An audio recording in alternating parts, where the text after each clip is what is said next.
KG5EIU. I'm going to show how to use 8-ball with D-Star after you have it configured properly in MMDVM, also known as Pi-Star.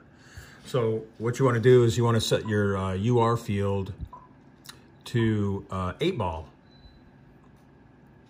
And as soon as you do that and you key up, you can ask Pi-Star some questions. KG5EIU, is the sky blue?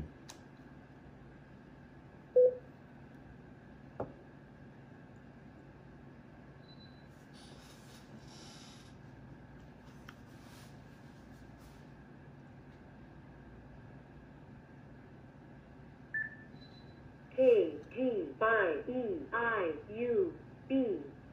And here comes the response. It'll tell me later.